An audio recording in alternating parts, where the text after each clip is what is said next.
Donc, on a mentionné un petit peu qu'est-ce qui causait l'hypertrophie. C'est la tension imposée sur la fibre musculaire. OK? J'en ai mentionné un petit peu plus tôt, mais on va parler de façon plus précise sur le dommage musculaire et le stimulus de croissance. Pour commencer, aussi au point que je veux mentionner, c'est qu'il y a une différence entre l'hypertrophie stimulée par la phase excentrique du mouvement et la phase concentrique. Une fibre musculaire, on peut imaginer que c'est un genre de tube. Imaginez c'est circulaire, c'est bon. Le volume de ma fibre peut être augmenté de deux façons. Je peux avoir un épaississement, donc j'augmenterai l'épaisseur de mon tunnel, si tu veux. Donc, ça, on appelle ça l'hypertrophie par l'ajout de sarcomères en parallèle. Donc, j'empile des sarcomères de plus épaisses. Ou je peux augmenter le volume en augmentant la longueur de ma fibre. Okay? On appelle ça l'hypertrophie par l'augmentation des sarcomères en série. Donc, mais Christian, est-ce que ça veut dire que mon muscle va devenir plus long? Non, parce que l'insertion et l'origine ne changent pas de point. Donc, on prendra un exemple, origine, insertion. Donc, mon origine, mon insertion. Donc, si un exemple, mon muscle est fait comme ça ici, donc c'est mon biceps, par exemple. Donc, ça va ressembler à ça, les fibres musculaires. OK. Donc, si j'ai une augmentation de la longueur des fibres, donc là, je vais prendre une fibre en isolation. Donc, j'aurai une fibre normale, c'est comme ça. Si j'augmente la longueur, donc la distance entre ces deux points-là, mais que ces points-là ici demeurent fixes, qu'est-ce qui va arriver? Bien, ma fibre va devenir comme ça. La distance entre les deux points demeure la même, mais étant donné que la fibre est plus longue, ça va changer la structure du muscle. On va changer ce qu'on appelle l'angle de pénation. Donc, la fibre musculaire devient plus ouverte un petit peu. L'angle est plus obtus. Et ça, jusqu'à un certain point, ça peut augmenter ton potentiel de force. Si on dépasse 45 degrés, tu as une réduction du potentiel de force. Mais ça, c'est très rare. On va atteindre ce niveau-là en général. Okay? Donc, et ensuite, l'épaississement des fibres va faire que les fibres elles-mêmes peuvent devenir plus épais. Le concentrique va augmenter l'hypertrophie par les sarcomères en parallèle et l'excentrique en série. De façon pratique, une chose que je mentionne souvent, c'est que l'excentrique va augmenter l'hypertrophie de façon distale, alors que le concentrique de façon proximale. Donc, si tu vas amplifier seulement un des deux types de contraction, tu n'auras pas une maximisation de l'hypertrophie. Donc, c'est pour ça que c'est important d'avoir un niveau de tension important dans les deux types de contraction. Ensuite, si on revient à notre dommage musculaire, est-ce que le dommage musculaire stimule la croissance? Pas vraiment. En fait, ça peut nuire. Mais pourquoi, Christian, à l'université, on m'a enseigné que l'hypertrophie, c'était une réponse au dommage musculaire. Je crée un micro-trauma à ma fibre et mon corps s'adapte en reconstruisant le dommage plus fort pour qu'il puisse supporter le même effort. Et c'est une théorie qui, pendant longtemps, en fait, c'est encore enseigné au point de vue universitaire, mais les études plus récentes démontrent que ce n'est pas exactement ce qui se passe. Et pendant longtemps, cette croyance semblait supportée par la science, parce que la quantité de synthèse des protéines suite à l'entraînement était, je dirais, reliée ou proportionnelle au dommage musculaire. Donc, c'était facile de dire, plus de dommage égale plus de synthèse des protéines, donc c'est le dommage qui augmente la synthèse des protéines. Mais récemment, ce qu'on a trouvé, c'est que la synthèse protéique causée par le dommage lui-même n'est pas utilisée pour ajouter du muscle. OK? La synthèse protéique stimulée par la blessure versus la synthèse protéique stimulée par l'activation du mTOR, par exemple, ou des facteurs de croissance, n'est pas la même.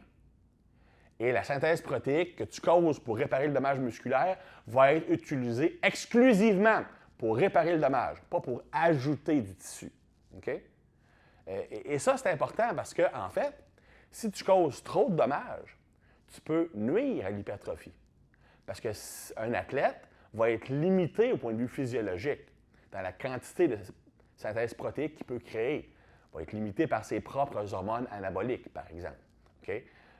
Et si je vais donner un chiffre qui est purement hypothétique, si tu peux augmenter ta synthèse protéique par 100 unités, c'est ta limite, et que je vais utiliser 75 de ces unités-là pour réparer le dommage musculaire, il m'en reste seulement 25 que je peux créer pour ajouter du muscle.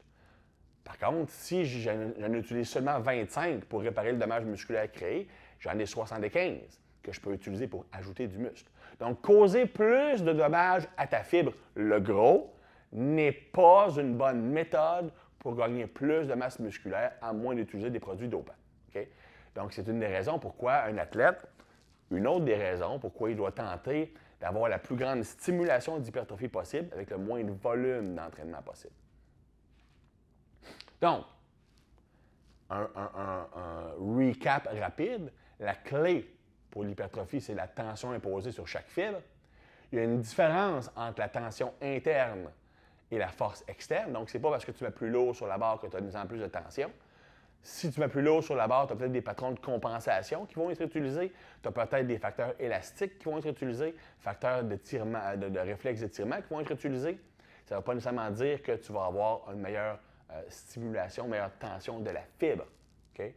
On doit atteindre un certain niveau d'effort, donc presque un effort maximal pour stimuler le plus d'hypertrophie possible. Je dois atteindre un point où mes répétitions deviennent lentes, pas parce que j'essaie d'aller lentement, parce que j'essaie d'aller vite, d'aller rapidement, mais que je suis trop fatigué pour être capable d'aller rapidement. Si tu n'atteins pas ce point-là, même un point où la charge vient presque à l'arrêt, tu perds énormément de stimulation d'hypertrophie.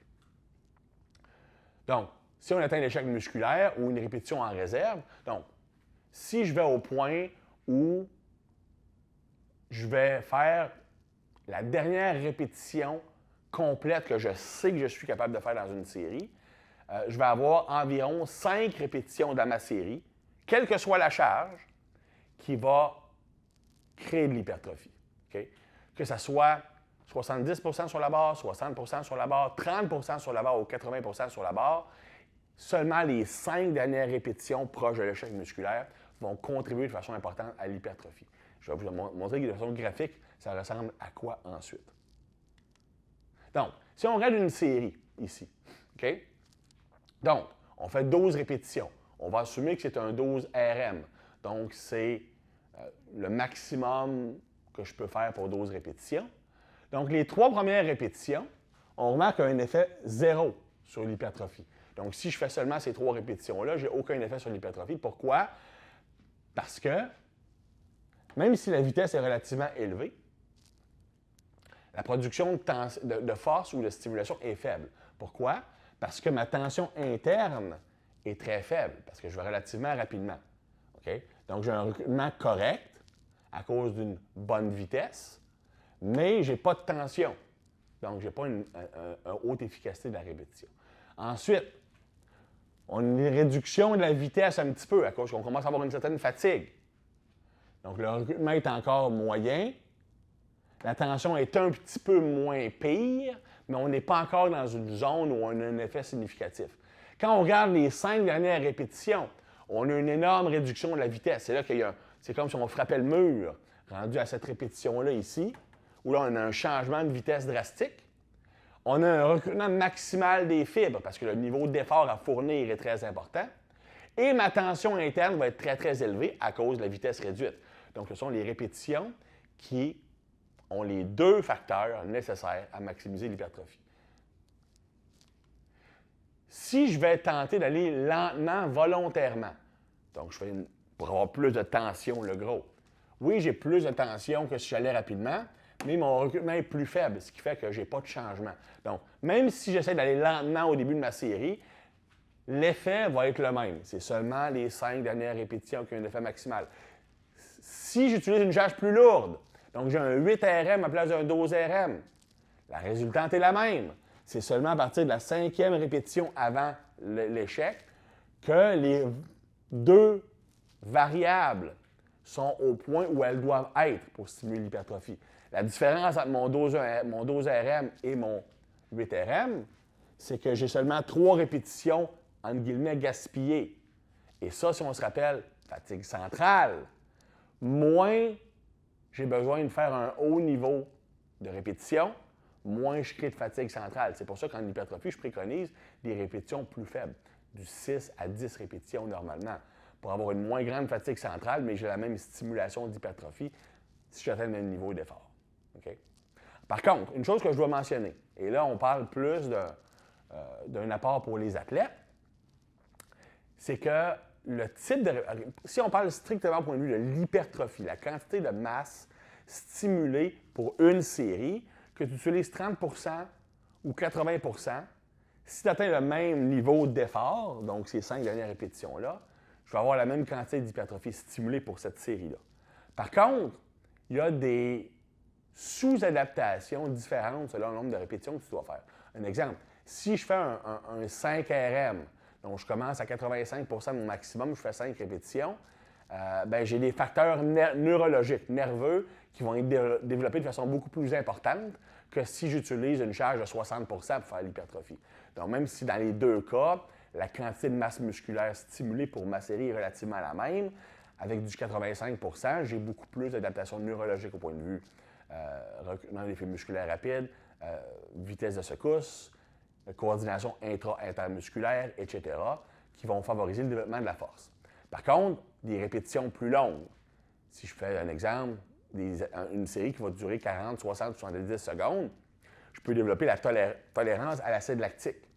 Je peux développer de la résistance. Si je fais encore plus haut que ça, mettons un circuit de plusieurs exercices pour un même muscle, je peux même développer la capacité aérobique, la puissance aérobique d'un muscle, par exemple. Donc, je peux avoir des sous-effets d'entraînement qui peuvent être bénéfiques selon le sport. Un exemple, faire des séries de 30 répétitions, 40 répétitions, peut favoriser la capillarisation du muscle. Donc, bâtir plus de petits capillaires sanguins qui vont vers le muscle. Et au long terme, ça peut m'aider à récupérer plus rapidement et être plus efficace au point de vue énergétique. Donc, mais strictement au point de vue hypertrophie, c'est relativement la même chose. Donc, pourquoi pas se limiter à faire des séries seulement de 5 à 6 répétitions? Parce que c'est tout ce que tu as à faire pour avoir une hypertrophie maximale.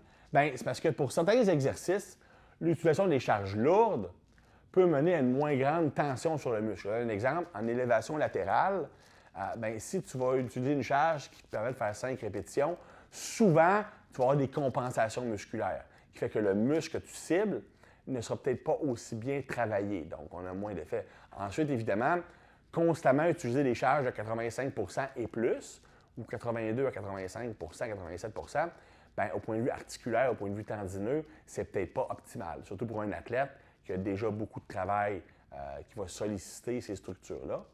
Et finalement, si tu veux continuer à pouvoir stimuler l'hypertrophie, tu dois avoir une surcharge progressive. Donc, graduellement, utiliser plus de charge au fur et à mesure que tu deviens plus fort. Par contre, un entraînement va augmenter ta force de 0,5 à 2 par entraînement, selon ton niveau. Et donc, si tu parles d'un petit exercice, comme une élévation latérale, par exemple, ou une flexion du coude, si tu gagnes 1 de force par semaine, il n'y a pas aucun poids qui te permet de progresser. Un exemple, si mes poids progressent en 2 kg, mon 1 de force sur l'élévation latérale, ça ne me permet pas de faire 2 kg de plus. Donc, je vais probablement rentrer dans une zone trop lourde. Par contre, ajouter une répétition, 2 répétitions, 3 répétitions, jusqu'à temps que j'atteigne un 15 répétitions, ça me permet de continuer à stimuler mon muscle alors qu'il devient plus fort. Et lorsque j'ai atteint un exemple, un 12-15 répétitions, je vais avoir gagné assez de force sur ce petit mouvement-là pour être capable d'ajouter mon 2 kg et peut-être redescendre à 6 ou 8 répétitions. Donc, c'est des exemples pourquoi on n'a pas toujours besoin de faire seulement 5 à 6 répétitions. Donc, observation finale. Après ça, on va aller vers des sujets qui sont plus chauds pour nous. Quelle que soit la charge utilisée, entre 30 et 85 si tu atteins le même niveau d'effort dans la série, strictement au point de vue hypertrophie, tu as la même quantité de gains. Les répétitions exécutées avant les 5 à 6 dernières sont essentiellement des répétitions en pré-fatigue pour accumuler assez de fatigue périphérique pour atteindre la zone payante. Par contre, avoir à faire beaucoup de répétitions en pré-fatigue pour atteindre ces 5 à 6 derrière-là, tu accumules la fatigue centrale. Ce qui n'est pas grave si tu fais seulement un petit nombre de séries dans ta série, dans ton entraînement, mais plus tu as du volume, plus cette accumulation de fatigue centrale-là va te nuire. Okay? Aussi, il faut que tu considères l'exercice. Si je fais un squat, un développé couché, un soulevé de terre, bien, avoir à faire beaucoup de répétitions avant les 5 ou 6 payantes va créer beaucoup plus de fatigue centrale que faire les mêmes 15 ou 20 répétitions sur une flexion de bras sur machine, par exemple. Okay? À cause qu'il y a une plus grande défense neurologique. Donc, c'est pour ça que sur les mouvements sur machine monoarticulaires, tu as moins d'impact de faire de l'hypertrophie à haute répétition au point de vue de la fatigue centrale que de faire des gros exercices. Donc, pour cette raison, je préconise 6 à 10 répétitions pour l'hypertrophie, donc surtout pour les gros mouvements pluriarticulaires. On peut aller jusqu'à 12, même 15 pour du monoarticulaire, surtout pour un débutant. Donc, petit point ici, je parle un petit peu d'échec musculaire durant la présentation. Est-ce qu'on doit aller à l'échec musculaire? Moi, je ne te recommande pas, okay? Pour plusieurs raisons. On s'appelle si on atteint l'échec musculaire, on a une plus grande fatigue centrale. Et en réalité, atteindre l'échec musculaire versus arrêter une répétition courte, une répétition en réserve, ça va te donner seulement une répétition efficace de plus, donc 5 au lieu de 4, par exemple. Mais tu peux facilement compenser par ça par l'ajout d'une série. Donc, un exemple, si je fais 3 séries à l'échec, ça va me donner 15 répétitions efficaces. Si j'arrête une répétition avant, j'ai 9 répétitions efficaces. Mais si je fais 4 séries au lieu de 3, j'ai le même nombre de répétitions efficaces. L'hypertrophie totale est exactement la même. Et en fait, malgré le fait que j'ai plus de séries, j'ai moins de fatigue centrale parce qu'aller à l'échec est un des facteurs qui va causer le plus de fatigue centrale. Par contre, si tu utilises majoritairement des hautes répétitions, du 15-20 répétitions, chaque série que tu ajoute une énorme quantité de volume, donc plus de fatigue centrale. Donc, qu'est-ce que ça veut dire? Ça veut dire que si tes séries en hypertrophie sont plus du 6 à 8, je te recommande d'arrêter 1 ou 2 répétitions à l'échec, quitte à faire 1 ou 2 séries de plus. C'est beaucoup plus efficace. Par contre, si tu fais des séries de 15 à 20, tu es probablement mieux d'aller à l'échec parce que chaque série que tu ajoutes augmente énormément ton volume de travail, qui va augmenter beaucoup ta fatigue centrale. Donc, on va rentrer maintenant un peu plus dans le vif du sujet, la planification. Okay. Et là, évidemment, moi, je vais te présenter la façon que moi, je planifie. Ce n'est pas la seule façon. Ce n'est peut-être même pas la meilleure façon pour tout le monde dans toutes les situations. Mais c'est ce que moi, j'utilise. Donc, pour être intellectuellement honnête, je vais vous présenter la façon que moi, je planifie. Je pourrais vous parler des autres parce qu'au point de vue théorique, je les connais, mais ce n'est pas celle que moi, j'ai décidé d'utiliser. Donc, j'utilise une planification en bloc où je vais avoir un type d'entraînement qui est beaucoup plus unidirectionnel dans un bloc d'entraînement. Donc, je vais me concentrer sur une capacité physique principale et peut-être une secondaire. Parce que tu peux faire, même si tu cibles une capacité, tu peux quand même faire du travail pour une ou deux autres capacités, mais plus à un niveau de maintenance ou d'introduction. Donc, si on parle au point de vue chiffre, ta capacité principale que tu vas entraîner va représenter environ 70-75 du volume d'entraînement de ton bloc, alors que là où les capacités secondaires, qui sont en introduction ou en maintenance, vont représenter au total un 25 à 30 de ton volume d'entraînement. Et la raison pourquoi, parce qu'on veut minimiser les interférences et se concentrer de façon unilatérale sur un signal fort d'adaptation va toujours amener des gains plus rapides dans cette capacité-là. Okay? Comme disait Bo Schick-Snyder, l'entraîneur de track and field, you must give your body a clear and unambiguous signal of what you want it to become. Tu dois donner un signal clair et précis à ton corps pour ce que tu veux qu'il devienne. Okay? Donc, cette introduction que j'utilise souvent, okay? Se muscler ou gagner du muscle est difficile et prend du temps. Devenir plus fort est difficile et prend du temps. Sprinter rapidement et sauter haut est difficile et prend du temps. Développer une condition physique incassable est difficile et prend du temps. Donc, donne-toi une chance. Si tu veux maximiser tes chances de progresser, concentre-toi à augmenter une capacité en même temps et dirige tous tes efforts vers cette capacité-là pour avoir les gains les plus rapides et les plus importants possibles pour faire une fondation et ensuite tu passes vers une autre capacité et tu vas maintenir ou continuer un petit peu à augmenter celle que tu viens de développer. Donc, c'est un entraînement que j'appelle par bloc séquentiel. Okay? Et ça ne va pas nécessairement. Et tu peux avoir des blocs aussi courts que 2 semaines, aussi longs que 6 semaines. On va voir tantôt au point de vue de la planification. Okay? Non, je suis conscient que l'entraînement conjugué, donc essayer de tout développer en même temps, est très populaire. Okay? Je pense que je blâme un petit peu le Westside Barbell dans cette optique-là, qui a influencé beaucoup la préparation physique sportive. C'est un système d'entraînement où tu maximises l'effort maximal, l'effort explosif, l'hypertrophie et l'entraînement à système énergétique dans le même programme d'entraînement de façon presque égale. Et ça peut fonctionner chez des athlètes qui sont déjà de très haut niveau, qui ont une grosse tolérance à l'entraînement, qui ont déjà une fondation de bâti sur chacune de ces capacités-là et qui veulent simplement l'amener à un niveau supérieur. Parce qu'ils n'ont pas des besoins criants de maximiser chaque capacité, ce qui n'est pas le cas de la majorité des athlètes où on part d'une base beaucoup plus basse que les powerlifters de Westside Barbell. Okay?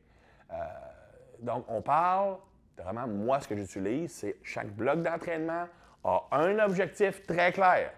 Et la majorité du volume est investi là-dedans pour avoir le gain le plus rapide possible.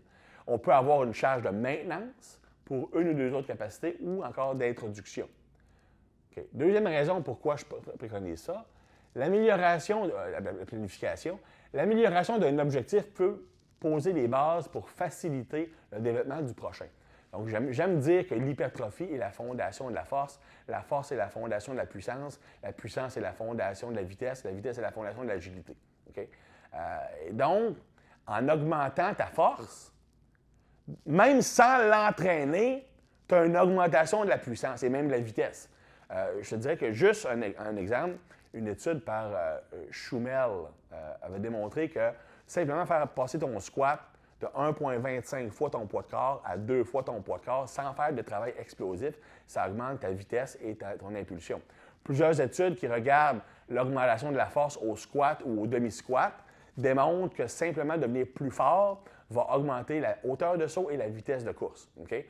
Parce qu'il y a un transfert qui va se créer. Donc, chaque personne va varier dans l'importance du transfert qu'il va avoir vis-à-vis du travail de force. Je vais en parler dans quelques instants. Mais le simple fait, un exemple, de te focusser sur le développement de la force, va augmenter la puissance, même si tu ne l'entraînes pas directement. Et en entraînant ta puissance, même si tu n'entraînais pas ta force, tu vas avoir un effet quand même sur ta force musculaire à cause de meilleur recrutement des unités motrices rapides. De même ça que entraîner ton hypertrophie, même si tu ne fais pas de travail de force, ça va augmenter ta force quand même. Moins que si tu fais du travail de force, mais ça fait une fondation. Donc, même si tu fais un entraînement qui est concentré sur une qualité principale, ça ne veut pas dire que les autres capacités ne s'améliorent pas. Okay? Important de comprendre ça. Troisième raison, plus tu vas faire un certain type d'entraînement, plus ton corps va devenir désensibilisé à ce type d'entraînement-là. C'est pour ça que l'entraînement, on parle juste de l'importance de la périodisation en tant que telle, pas simplement de l'approche que j'utilise. C'est pour ça que tu ne peux pas simplement t'entraîner à fond durant l'ensemble de l'année et espérer continuer à progresser. Il y a des mécanismes au point de vue musculaire, au point de vue neurologique, par exemple, qui fait que la progression que tu peux avoir va être limitée dans le temps. Un exemple, en puissance, tes gains en puissance, qu'on appelle rapide, vont durer simplement 4 semaines. Donc, tu as une période de 4 semaines où si tu focuses sur l'entraînement en puissance, tu peux augmenter de façon significative ta puissance musculaire. Et si tu continues à focuser sur ta puissance après cette période-là, tes gains vont être excessivement lents si tu en as. Donc, ça ne fait pas vraiment de sens d'entraîner en puissance musculaire de façon très, très importante sur une plus longue période que ça, parce que tu n'as pas plus de gains, parce qu'au point de vue neurologique, les gains maximum que tu peux obtenir d'un type d'entraînement vont se présenter environ en 4 semaines. Et étant donné que l'entraînement en puissance, la pliométrie, les lancers, ces choses-là, ne stimule pas de gains en masse musculaire, ou très peu, la seule chose qui va améliorer tes performances, c'est les gains neurologiques. Et après 4 semaines, tu n'as plus ces gains neurologiques-là. Tu n'en as pas plus, ce que je veux dire. Donc, une phase de puissance de plus de 4 semaines n'est pas utile. Donc, l'entraînement en puissance, faire de la puissance pendant tout ton cycle d'entraînement, même si sur papier, ça a l'air super intéressant, en réalité, tu ne vas pas améliorer ta puissance musculaire. Si tu fais une rotation des exercices de puissance que tu utilises, tout ce qui va arriver, c'est que tu vas devenir plus efficace à performer cet exercice-là. Mais ton muscle n'est pas plus puissant. Tu deviens juste plus coordonné dans ce geste-là. Au point de vue force, on peut avoir des gains un petit peu plus longs parce que la force va quand même stimuler, l'entraînement en force va quand même stimuler certains gains en masse musculaire. Donc, au point de vue neurologique, tu as des gains pendant environ 4 semaines, mais ensuite, tu peux continuer à avoir des gains en hypertrophie pendant peut-être 4 autres semaines environ. Donc, peut-être 8 ou 10 semaines où tu pourras faire de la force avec une adaptation importante. Si on parle d'hypertrophie, bien, on peut aller vers du 12-16 semaines, mais il y a une adaptation aussi qui va se faire, une désensibilisation. Si on parle de l'hypertrophie, ce n'est pas au point de vue neurologique qu'il y a une désensibilisation, c'est au point de vue musculaire. Okay? Ce qui va se passer, tu te rappelles un petit peu au début de la présentation, je vous ai parlé du mTOR. Le mTOR, c'est un des signaux d'activation de l'hypertrophie, un growth pathway, un mécanisme de croissance qui est activé quand tu t'entraînes et lui-même va activer la synthèse des protéines qui fait que tu vas bâtir du muscle. Ce qui arrive, c'est que plus tu vas soutenir ton entraînement en hypertrophie sur une longue période, et ça même si tu as une variation des exercices, ça ne change absolument rien, c'est le type d'effort, OK? Donc tu travailles dans la zone d'hypertrophie. Après chaque entraînement que tu fais, ta réponse de mTOR est de moins en moins importante. Tu ne le remarques pas au début parce que la diminution est tellement infime que tu as un gain quand même. Mais après 6, 8, 10 semaines, ta réponse est beaucoup plus faible qu'au début. OK?